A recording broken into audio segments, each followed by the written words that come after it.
ಮಲಯಾಳಂ ಭಾಷೆ ಹೇರಿಕೆ ಹಿಂದೆ ಇದೀಗ ಸಿಎಂ ಕೈವಾಡ ಇದೆ ಅನ್ನೋದು ಗೊತ್ತಾಗ್ತಾ ಇದೆ. ಸದ್ಯಕ್ಕೆ ಸಿಎಂ ಸಿದ್ದರಾಮಯ್ಯ ಡಿಕೆಶಿಯ ಕೈವಾಡ ಪಕ್ಕಾ ಇದೆ ಅನ್ನೋದು ಬೆಳಕಿಗೆ ಬರ್ತಾ ಇದೆ. ಬೆಂಗಳೂರಿನಲ್ಲಿ ವಿಪಕ್ಷ ನಾಯಕ ಆರ್ ಅಶೋಕ್ ಆರೋಪ ಮಾಡ್ತಾ ಇದ್ದಾರೆ. ಇನ್ನು ಮಲಯಾಳಂ ಭಾಷೆ ಹೇರಿಕೆ ವಿಚಾರವಾಗಿ ಸಿಎಂ ಸಿದ್ದರಾಮಯ್ಯ ಡಿಕೆಶಿಯ ಕೈವಾಡ ಪಕ್ಕಾ ಇದೆ ಅನ್ನೋದು ತಿಳಿದು ಬರ್ತಾ ಇದೆ.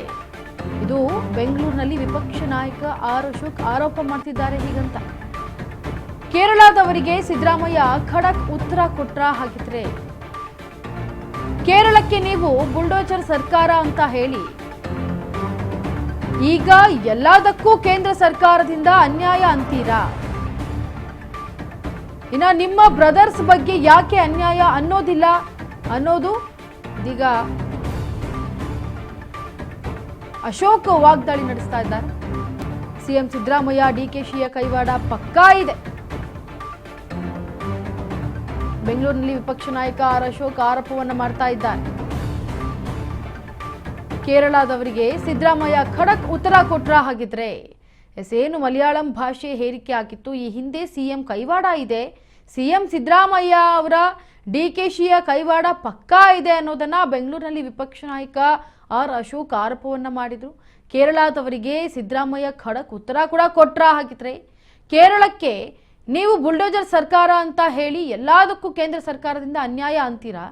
ಈಗ ನಿಮ್ಮ ಬ್ರದರ್ಸ್ ಬಗ್ಗೆ ಯಾಕೆ ನೀವು ಅನ್ಯಾಯ ಅಂತ ಇಲ್ಲ ಅಂತ ಕೆಲವೊಂದು ಪ್ರಶ್ನೆಗಳನ್ನ ಹೊಡ್ತಾ ಇದೀಗ ಮಲಯಾಳಂ ಭಾಷೆ ಹೇರಿಕೆ ಹಿಂದೆ ಕೈವಾಡ ಇರೋದು ಇವ್ರದ್ದು ಅನ್ನೋದನ್ನ ಬೆಂಗಳೂರಿನಲ್ಲಿ ವಿಪಕ್ಷ ನಾಯಕ ಆರ್ ಅಶೋಕ್ ಹೇಳಿದ್ದಾರೆ.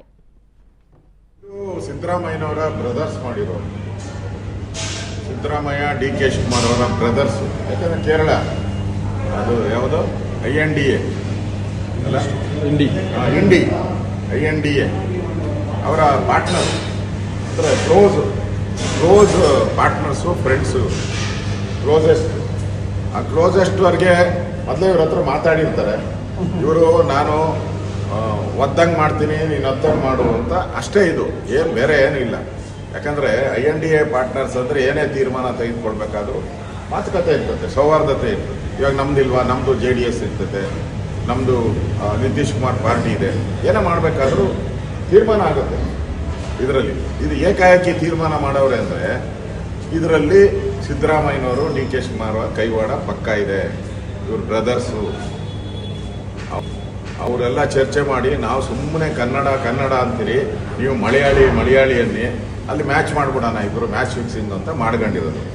ಹಂಗಿದ್ದಿದ್ರೆ ಆಕ್ಷನ್ ತಗೊಂಡ್ಲಿ ಸಿದ್ದರಾಮಯ್ಯ. ಕಾರವಾಗಿ ಪತ್ರ ಬಂದಿದ್ದಾರೆ ಪಿಣರಾಯಿ ವಿಜಯನ್. ಅದೇ ಹೇಳ್ತಾರೆ, ಅಂಡರ್ಸ್ಟ್ಯಾಂಡಿಂಗ್. ಅದು ಕಾರ ಅಂದ್ರೆ ಆಗಲ್ಲ. ಅವ್ರು ಹೆಂಗ್ ಹೇಳಿದ್ರು ಹಂಗೆ ಹೇಳಿದ್ರ. ಬುಲ್ಡೋಜರ್ ಸರ್ಕಾರ ಕರ್ನಾಟಕದಲ್ಲಿ ಅಂದ್ರು, ಸಿದ್ದರಾಮಯ್ಯ ಬುಲ್ಡೋಜರ್ ಅಂತ ಹೇಳಿದ್ರ ಕೇರಳ ಸರ್ಕಾರನ ಬುಲ್ಡೋಜರ್ ಅಂತ ಹೇಳಿದ್ರ? ಯಾಕೆ ಹೇಳಿಲ್ಲ? ಸ್ಟ್ರಾಂಗ್ ಖಾರ ಅಲ್ಲ, ಉಪ್ಪು ಖಾರ ಎರಡು ಸೇರ್ಸಿ ಹಾಕ್ಬೇಕು, ಅವಾಗೆ ಅವ್ರು ಭಯ ಬಿಡೋದು. ಹೇಳಿ ಬುಲ್ಡೋಜರ್ ಸರ್ಕಾರ ಅಂತ ಹೇಳಿ ಸಿದ್ದರಾಮಯ್ಯನವರು ಕೇರಳ ಸರ್ಕಾರವನ್ನು ಹೇಳಲ್ಲ. ಇದೆಲ್ಲ ಮ್ಯಾಚ್ ಫಿಕ್ಸಿಂಗ್. ಇದು ಕನ್ನಡಕ್ಕೆ ದ್ರೋಹ ಬಾಗದಂತ ಸರ್ಕಾರ. ಮೊನ್ನೆನೆ ಹೋಗಿದ್ರಲ್ಲಪ್ಪ, ಅಲ್ಲೇ ಅವ್ರ ಜೊತೆ ವೇದಿಕೆ ಮೇಲೆ ಕೈ ಕುಲ್ಕಿ ಪುಷ್ಪ ಕೊಟ್ಟು ಆಲಿಂಗನ ಎಲ್ಲ ಮಾಡಿದ್ರಲ್ಲ, ಅವಾಗ ಕೇಳಬೇಕಾಯ್ತು. ಬರ್ಬೇಕಾದ್ರೆ ಪೂರ್ವ ತಯಾರಿ ಆಗಿರ್ತದೆ, ಅಲ್ಲಿ ಹೇಳ್ಬೇಕಾಯ್ತು. ಏನೂ ಇಲ್ಲ. ಯಾವ್ದಾವುದಕ್ಕೂ ಕೇಂದ್ರ ಸರ್ಕಾರ ಅನ್ಯಾಯ, ಮೋದಿ ಅನ್ಯಾಯ ಅಂತಾರಲ್ಲ. ನಿಮ್ಮ ಪಾರ್ಟ್ನರ್ಗಳು ಮಾಡ್ತಾವ್ರಲ್ಲ ಬ್ರದರ್ಸು, ಅದನ್ನ ಯಾಕೆ ಅನ್ಯಾಯ ಅಂತ ಹೇಳಲ್ಲ? ಇದು ಸಿದ್ದರಾಮಯ್ಯನವರ ದ್ವಿಮುಖ ನೀತಿ.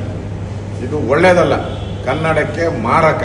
ಸಿದ್ದರಾಮಯ್ಯನವರು ಕನ್ನಡಕ್ಕೆ ಮಾರಕ ತರುವಂತ ಕೆಲಸವನ್ನ ಮಾಡಿದರೆ ಇದಕ್ಕೆ ಪ್ರೊಟೆಸ್ಟ್ ಯಾವ ರೀತಿ ಇರಬೇಕು ಅಂದ್ರೆ ಬೆಚ್ಚಿ ಬಿಡ್ಬೇಕು ಕೇರಳದವರು.